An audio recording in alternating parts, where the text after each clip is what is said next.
आप सभी लोगों को मेरे YouTube चैनल पर स्वागत है। मैं रंजन सर जहानाबाद से। और अभी प्रीपोजिशन आज हम लोग शुरू करने वाले हैं। आज हम लोग सीखेंगे फिक्स्ड प्रीपोजिशन, निश्चित प्रीपोजिशन, जिसे हम लोग स्पेशल रूल भी कहते हैं। ये अलग अलग शब्दों के साथ अलग अलग प्रीपोजिशन का प्रयोग किया जाता है, जो बहुत ही आपका इम्पोर्टेंट है ना। इसके बगैर आपका प्रीपोजिशन अधूरा है। जितने भी हम लोग सीखे वो सभी उसके बगैर अधूरा है प्रीपोजिशन। इसलिए इसको गौर से समझना है और इसको दम याद रखना है। हर हाल में इसको याद रखना है। और सभी लोगों से काइंडली रिक्वेस्ट है कि कोई भी वीडियो है जो बीच में से न देखें, कि आज 9 देख लेते हैं, कल 7 देख लेंगे। जब भी देखिए तो फर्स्ट वीडियो से ही देखिए लास्ट तक। और आप लोग कोशिश कीजिए कि जितना भी पढ़ाई हो रहा है उसको कॉपी में हम लोग लिख लें, फेयर कर लें। बहुत ही ज़रूरी चीज़ है। जब फिर लॉकडाउन ख़त्म होगा फिर से बताया जाएगा, है ना, फिर से पढ़ाया जाएगा, जिसमें और भी बहुत सारे ऐसा चीज़ रहेगा जिसको बताया जाएगा। इसलिए इसको पहले समझना है, ध्यान देना है ना। फिक्स्ड प्रीपोजिशन जो बता रहे हैं, जो स्पेशल रूल है प्रीपोजिशन का, वो बहुत ही इम्पोर्टेंट है। इसके बगैर आपका प्रीपोजिशन अधूरा है। इसलिए सीखिएगा आप लोग। यहाँ ध्यान दीजिएगा, हेडिंग में लिखिएगा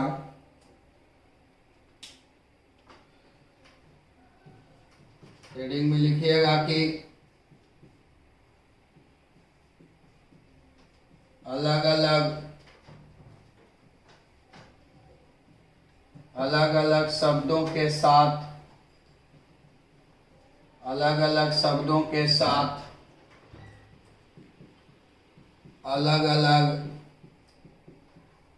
प्रीपोजिशन का प्रयोग किया जाता है।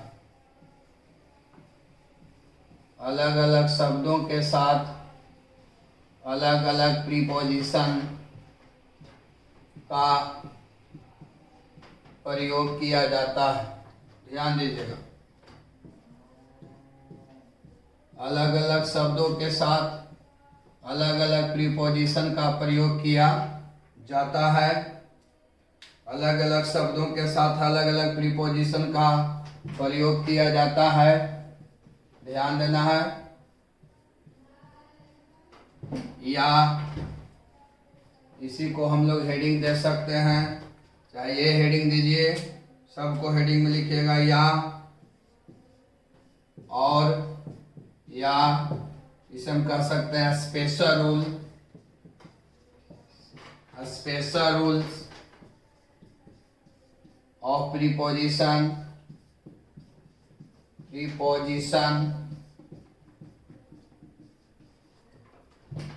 या इसको कह सकते हैं फिक्स्ड प्रीपोजिशन, मतलब निश्चित प्रीपोजिशन, फिक्स्ड प्रीपोजिशन। तो ये आपका हेडिंग है। चाहे इसको आप स्पेशल रूल्स ऑफ प्रीपोजिशन कहिए या फिक्स्ड प्रीपोजिशन कहिए, या अलग अलग शब्दों के साथ अलग अलग प्रीपोजिशन का प्रयोग किया जाता है। ये आपको हेडिंग में लिखना है, गौर से समझना है। और आप व्हाट्सएप के माध्यम से आप मैसेज के द्वारा हमें सूचित कीजिए। किसी तरह का प्रॉब्लम हो उसको हम लोग बताने का काम करेंगे। इसके बाद आपको कल सभी जितना भी क्वेश्चन और जो बच गया था वो क्वेश्चन को हम बताएंगे। 2 बार क्वेश्चन बताएं और क्वेश्चन जो बचा हुआ है उस पर क्वेश्चन कल करवाएंगे। इसको आप नोट कीजिए।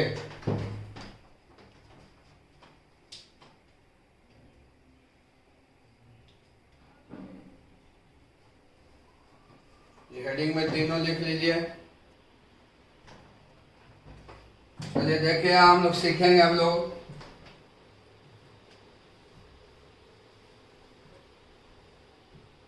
रूल नंबर फर्स्ट, प्रीपोजिशन का स्पेशल रूल में रूल नंबर फर्स्ट को हम लोग सीखेंगे। इसे हम लोग फिक्स्ड प्रीपोजिशन भी कहते हैं। या अलग अलग शब्दों के साथ अलग अलग प्रीपोजिशन का प्रयोग किया जाता है। आपको हम बीथ का प्रयोग में पढ़ाए होंगे रे बाबू, आपको बीथ के प्रयोग में पढ़ाए होंगे। उसमें देखिएगा कि एग्री के साथ बीथ लगता है, कॉपी में देखिएगा, एग्री के साथ बीथ लगता है, लेकिन बीथ कब लगेगा? जब पर्सन रहेगा। क्या रहेगा? पर्सन रहेगा। ध्यान दीजिएगा, अभी जनरल रूल में सिर्फ आपको हम ये बताए थे कि एग्री के साथ बीथ, डिसअपॉइंटेड के साथ बीथ, एंग्री के साथ बीथ, लेकिन ये नहीं बताए होंगे कि एग्री के साथ बीथ कब लगेगा। लेकिन एग्री के साथ बीथ प्रीपोजिशन का प्रयोग तभी करना है बाबू जब पर्सन रहेगा। एग्री के साथ बीथ प्रीपोजिशन का प्रयोग तभी करेंगे जब पर्सन रहेगा, जिसका मतलब होगा किसी व्यक्ति से सहमत होना, किसी व्यक्ति से सहमत होना, किसी व्यक्ति से सहमत होना। तो याद रखिएगा, एग्री के साथ बीथ प्रीपोजिशन का प्रयोग तभी करना है जब क्या रहेगा? पर्सन रहेगा। जैसे देखिए यहाँ एग्जाम्पल, जैसे आई एग्री, मैं सहमत हूं, यू, मैं तुमसे सहमत हूं। अब ध्यान दीजिएगा, तो दिए गए क्वेश्चन में, दिए गए सेंटेंस में ढूंढिएगा कि एग्री है, तो एग्री के साथ दिए गए सेंटेंस में आखिर है क्या? तो एग्री के साथ देखिए यू है, यू का मतलब तुम, और यू का प्रयोग व्यक्ति के लिए किया जाता है, इसलिए यहाँ पर बीथ प्रीपोजिशन का प्रयोग किया जाएगा। तो आप हमेशा याद रखिएगा कि एग्री के साथ बीथ प्रीपोजिशन का प्रयोग तभी होगा जब क्या रहेगा? पर्सन रहेगा। अगर एग्री है और पर्सन नहीं है तो बीथ का प्रयोग नहीं होगा। यही सब हम लोग को सीखना है स्पेशल रूल में, जिसे फिक्स्ड प्रीपोजिशन कहते हैं। ये अलग अलग शब्दों के साथ अलग अलग प्रीपोजिशन का प्रयोग किया जाता है। जैसे देखिए यहाँ नेक्स्ट एग्जांपल पर ध्यान दीजिएगा, जैसे गोपाल वाज एग्री, गोपाल सहमत था सोहन से। अब यहाँ ध्यान दीजिएगा, गोपाल वाज एग्री सोहन, गोपाल सहमत था एग्री से। तो अब दिए गए सेंटेंस में ढूंढिएगा, दिए गए सेंटेंस में ढूंढना कि एग्री है, तो एग्री के साथ आखिर है क्या? तो देखिए एग्री है, अब सोहन आ गया। अब सोहन क्या है? एक पर्सन है, इसीलिए यहाँ पर बीथ प्रीपोजिशन का प्रयोग किया जाएगा। तो आप हमेशा याद रखिएगा कि एग्री के साथ बीथ प्रीपोजिशन का प्रयोग तभी होगा जब क्या रहेगा? पर्सन रहेगा। अब देखिए यहाँ यही सब आपका मार्केबल है, इसके बगैर आपका प्रीपोजिशन अधूरा था। अब देखो रूल नंबर 2, रूल नंबर 2 अब ध्यान दीजिएगा, सीखना पहले पूरी अच्छी तरीका से इसको सीखिएगा। अब ध्यान देना है एग्री, फिर हम लिखा रहे हैं एग्री, एग्री के साथ टू भी लगता है बाबू। अब देखो यहाँ एग्री के साथ टू भी लगता है, टू तब लगेगा जब प्रोपोजल रहेगा। अब देखिए सिर्फ हम जनरल रूल पढ़ा देते और ये नहीं बताते तो आपसे प्रीपोजिशन गलत हो जाता। अब देखिए एग्री आता, अब प्रोपोजल आ जाता था तो आप बीठे लगा देते, क्योंकि आप जनरल रूल के अनुसार चलते, क्योंकि जनरल रूल में हम पढ़ाए थे कि एग्री के साथ बीथ लगता है जिसका मतलब सहमत होना। ये नहीं बताए थे कि बीथ कब लगना है, कब लगाया जाता है ना। सिर्फ हम ये बताए थे कि एग्री के साथ बीथ प्रीपोजिशन का प्रयोग किया जाता है। लेकिन यहाँ देखिए एग्री के साथ टू भी लगता है, लेकिन टू तब लगेगा जब कोई प्रोपोजल रहेगा। अब देखिए अलग अलग शब्दों के साथ अलग अलग प्रीपोजिशन है कि नहीं। देखिए यहाँ एग्री है, शब्द है पर्सन, बीथ लग गया। एग्री है, शब्द है प्रोपोजल, टू लग गया। तो अलग अलग शब्दों के साथ अलग अलग प्रीपोजिशन का प्रयोग हुआ है। अब देखिए आप फिक्स्ड प्रीपोजिशन भी से कह सकते हैं। एग्री है, अब प्रोपोजल रहेगा तो निश्चित फिक्स्ड है तो वहां पर टू लगेगा। एग्री है, अब पर्सन रहेगा तब बीथ लगेगा, फिक्स्ड है तो वहां पर क्या लगेगा? बीथ लगेगा। इसलिए इसे स्पेशल रूल भी कहते हैं, फिक्स्ड प्रीपोजिशन भी कहते हैं, या फिर इसको हम अलग अलग शब्दों के साथ अलग अलग प्रीपोजिशन का प्रयोग किया जाता है। तो अब यहाँ ध्यान दीजिएगा हम लोग कि एग्री के साथ टू का प्रयोग तभी होगा, एग्री के साथ टू का प्रयोग तभी होगा जब प्रोपोजल रहेगा, जिसका मतलब होता है किसी प्रस्ताव से सहमत होना। किसी प्रस्ताव से सहमत होना, किसी प्रस्ताव से सहमत होना। तो आप हमेशा याद रखिएगा कि एग्री के साथ टू प्रीपोजिशन का प्रयोग तभी होगा जब प्रोपोजल रहेगा। अब देखिए यहाँ एग्जाम्पल से सीखिएगा, जैसे आई एग्री, मैं सहमत हूँ, मैं सहमत हूँ, मैं सहमत हूँ। ए प्रोपोजल, मैं एक प्रस्ताव से सहमत हूँ। अब देखो यहाँ तो दिए गए सेंटेंस में, दिए गए क्वेश्चन में अगर एग्री रहेगा तो ढूंढिएगा कि अगर एग्री के साथ है क्या। तो देखिए एग्री के साथ आ गया प्रोपोजल, तो प्रोपोजल रहेगा तो टू प्रीपोजिशन का प्रयोग किया जाएगा। यहाँ पर हम टू लिखेंगे, एग्री टू ए प्रोपोजल, मैं एक प्रस्ताव से सहमत हूँ। अब देखिए यहाँ दूसरा एग्जांपल सिखाते हैं, जैसे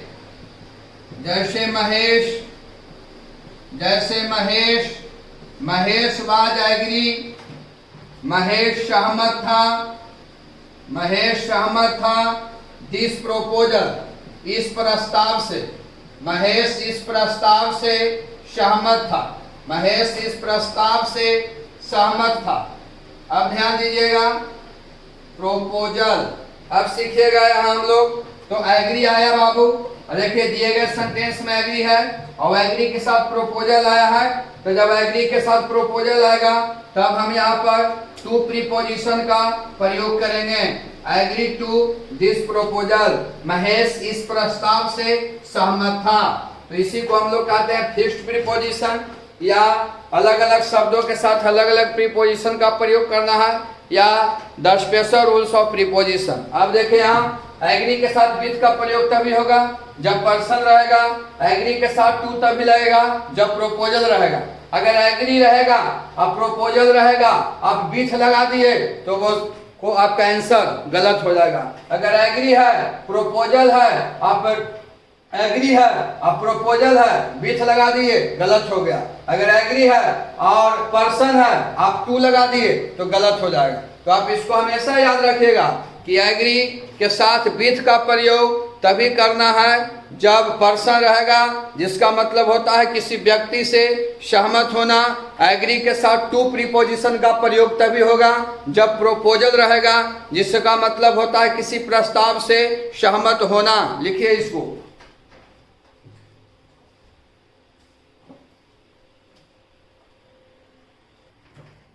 चलिए अब रूल नंबर हम लोग 3 देखेंगे। प्रीपोजिशन का स्पेशल रूल नंबर 3 देखिए। रूल नंबर 3 को समझना, प्रीपोजिशन का स्पेशल रूल का रूल नंबर 3 गौर से एकदम समझना है, आपका मेन चीज यही है। देखो यहाँ एग्री के साथ ऑन भी लगता है बाबू। अब देखिए यहाँ एग्री के साथ ऑन भी लगता है, ऑन तब लगेगा जब मैटर रहेगा। अब सीखिएगा यहाँ एग्री के साथ ऑन का प्रयोग तब करना है जब मैटर रहेगा। तो एग्री के साथ ऑन तब लगेगा जब मैटर रहेगा, यानी किसी बात पर सहमत होना। ध्यान देना है पहले, किसी बात पर सहमत होना, किसी बात पर सहमत होना, किसी बात पर सहमत होना। एग्री के साथ ऑन का प्रयोग तभी करना है जब मैटर रहेगा, मतलब किसी बात पर सहमत होना। आप हमेशा याद रखिएगा कि एग्री के साथ विथ का प्रयोग तब होगा जब पर्सन रहेगा, एग्री के साथ, और टू का प्रयोग तब होगा जब प्रोपोजल रहेगा, एग्री के साथ ऑन का प्रयोग तब होगा जब मैटर रहेगा। जैसे देखिए यहाँ समझना है, जैसे आई एग्री, मैं सहमत हूं, ए मैटर, मैं एक बात पर सहमत हूं, मैं एक बात पर सहमत हूं। तो दिए गए सेंटेंस में पहले देखिए एग्री है और मैटर आ गया। जब मैटर रहेगा तो ऑन प्रीपोजिशन का प्रयोग किया जाता है। यहाँ पर हम क्या लिखेंगे, ऑन का प्रयोग करेंगे। तो एग्री के साथ ऑन का प्रयोग तब होगा जब मैटर रहेगा। जैसे श्याम श्याम बाज एग्री, श्याम सहमत था।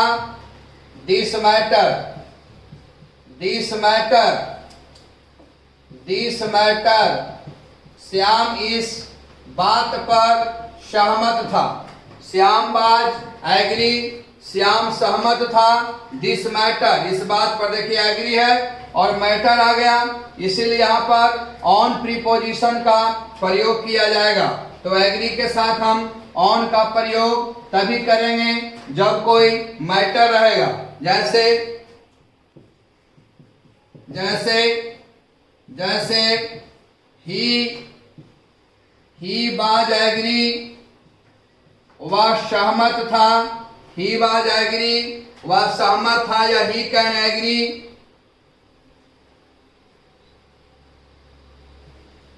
ही कैन एग्री, वह सहमत हो सकता है, वह सहमत हो सकता है। योर मैटर, तुम्हारे बात पर, वह तुम्हारे बात पर सहमत हो सकता है। तो एग्री है और मैटर आया, इसलिए यहाँ पर ऑन प्रीपोजिशन का प्रयोग किया जाएगा। तो एग्री के साथ ऑन का प्रयोग हम तभी करेंगे जब कोई मैटर रहेगा। इसी को हम कहते हैं फिक्स्ड प्रीपोजिशन या स्पेशल रूल। अब देखो यहाँ एग्री के साथ विथ का प्रयोग तब करेंगे जब पर्सन रहेगा। एग्री के साथ टू का प्रयोग तब करेंगे जब प्रोपोजल रहेगा। एग्री के साथ ऑन प्रीपोजिशन का प्रयोग तब करेंगे जब मैटर रहेगा। तो आप साफ शब्दों में याद रखिए, समझना है। आप हमेशा याद रखिए कि एग्री के साथ विथ का प्रयोग तब करना है जब कोई पर्सन रहेगा, जिसका मतलब होता है किसी व्यक्ति से सहमत होना। एग्री के साथ टू प्रीपोजिशन का प्रयोग तब करना है जब प्रोपोजल रहेगा, जिसका मतलब होगा किसी प्रस्ताव से सहमत होना। एग्री के साथ ऑन प्रीपोजिशन का प्रयोग तब करेंगे जब मैटर रहेगा, जिसका मतलब होता है किसी बात पर सहमत होना। इसको लिखिए,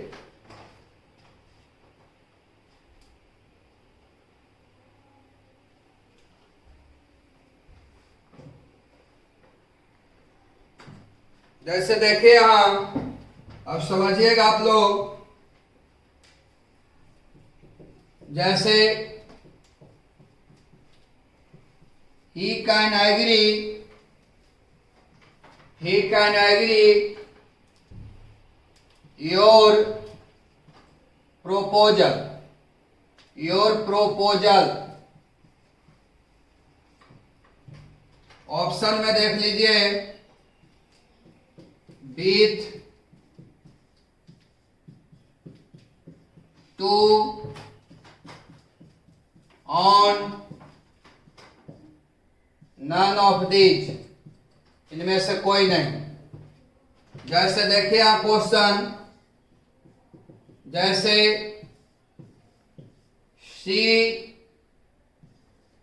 she was agree, she was agree, she was agree a matter, a matter. Option में देखो, ऑप्शन में देखिए यहां ऑन, टू, विथ, फॉर। जैसे देखिए यहां क्वेश्चन, जैसे आई एग्री, मैं सहमत हूं, मैं सहमत हूं। मोहित। ऑप्शन में देखेंगे टू, ऑन, फॉर, विथ। इसी तरह से रहेगा आपका प्रश्न जवाब। तब देखिए यहाँ, अब इन्हें कि सिर्फ जनरल रूल से याद रखिएगा कि एग्री के साथ साथ विथ पढ़ाए थे तो सब बढ़िया नंबर ले आइएगा। पहले फॉलो कीजिएगा स्पेशल रूल को। एग्री है, अब प्रोपोजल आ गया, तो एग्री के साथ प्रोपोजल रहता है तो टू प्रीपोजिशन का प्रयोग किया जाता है।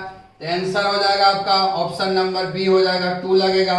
अब देखिए she was agree a matter, वो आप देखिए एग्री है और मैटर आया, जब एग्री रहता है और मैटर लगता है, मैटर रहता है तो उसके साथ ऑन प्रीपोजिशन का प्रयोग किया जाता है। आंसर आपका हो जाएगा ए। अब देखिए यहाँ एग्री है और मोहित आया, मोहित पर्सन है, तो पर्सन है तो क्या लगेगा, विथ लगेगा। आंसर आपका होगा डी।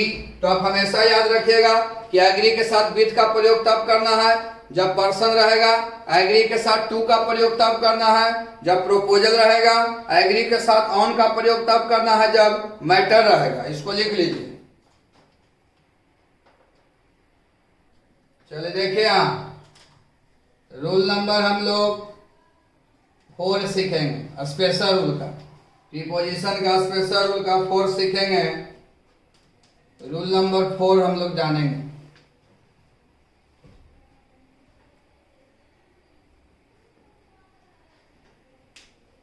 जैसे देखो यहाँ सीखना है रे बाबू, ध्यान दीजिएगा। फॉल, फॉल के साथ इन लगता है, इन तब लगेगा जब लव रहेगा। उसके बाद फिर बीथ लगेगा, बीथ तब लगेगा जब पर्सन रहेगा, याद रखिएगा। अब यहाँ ध्यान दीजिएगा, फॉल के साथ इन प्रीपोजिशन का प्रयोग तब होगा जब लव रहेगा, बीथ तब लगेगा जब पर्सन रहेगा। Fall in love with a person, fall in love with a person, किसी व्यक्ति, किसी व्यक्ति के प्यार में गिर जाना या फंस जाना।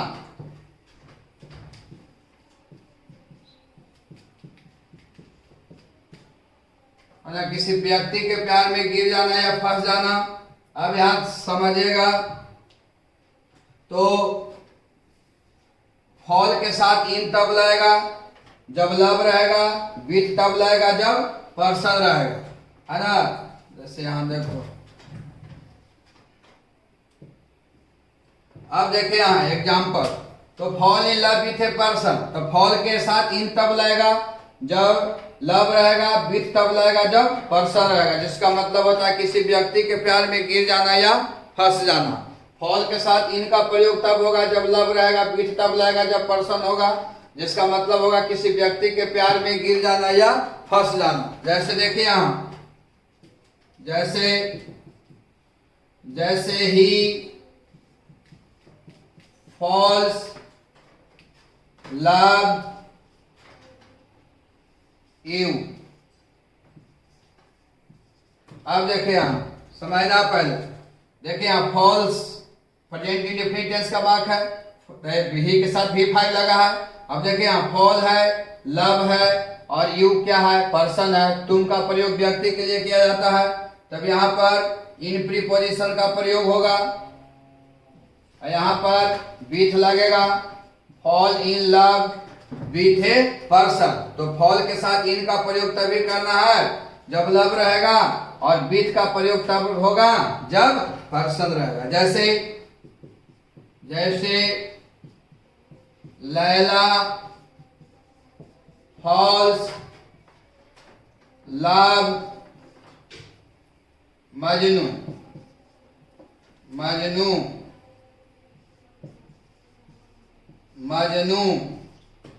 है ना। अब देखो यहाँ लैला मजनू के प्यार में गिर गया या फंस गया। आप देखिए यहाँ, तो फॉल है, लव आया, इसलिए यहाँ पर इन लगेगा।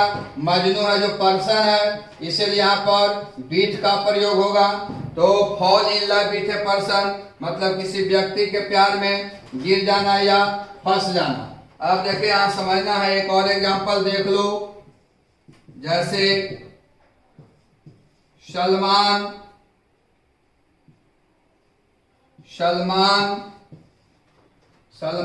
False love Aishwarya.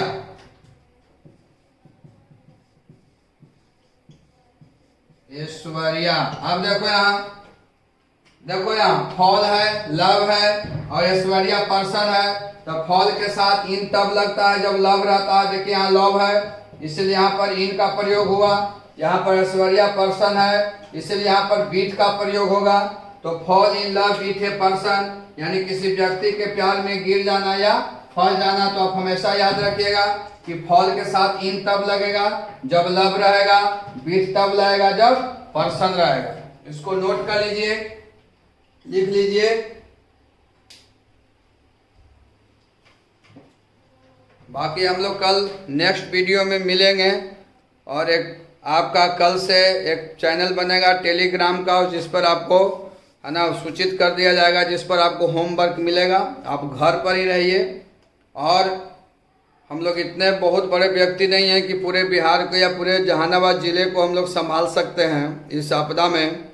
लेकिन आप जितने भी मेरे स्टूडेंट्स गण हैं, आपसे रिक्वेस्ट करते हैं कि अगर हम कोई गांव में रहते हैं, मोहल्ला में रहते हैं, तो कोई ऐसा व्यक्ति, लाचार व्यक्ति है जिसको बहुत संकट है खाने में या किसी प्रकार की संकट है लॉकडाउन के कारण, है ना, कमाने वाला व्यक्ति है, कमा नहीं रहा, तो सभी मिलकर हम उस व्यक्ति को सहयोग करना चाहिए। और सहयोग जरूर हमें करना चाहिए और कोशिश करना चाहिए कोई ऐसे व्यक्ति को, हर एक वर्ग के लोग जाति की भावना से उठकर सभी लोग उस व्यक्ति को सहयोग करें, मदद करें। और आप लोग से भी काइंडली रिक्वेस्ट है कि अगर वैसा मेरे लायक काम है लॉकडाउन में, है ना, तो आप हमें सूचित भी कर सकते हैं, है ना। वैसा कोई व्यक्ति है जिसके पास लाचारी है, जो लॉकडाउन के कारण बहुत सारे मुसीबत को झेल रहा है, तो हमें इन्फॉर्म कीजिए, है ना। हम पूरी कोशिश करेंगे वैसे व्यक्ति को कोऑपरेट करने का।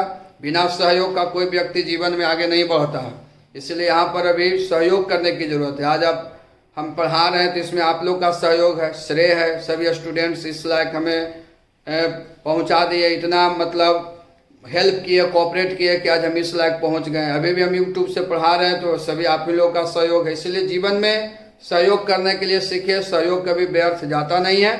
और बाकी कल हम लोग नेक्स्ट क्लास में मिलेंगे।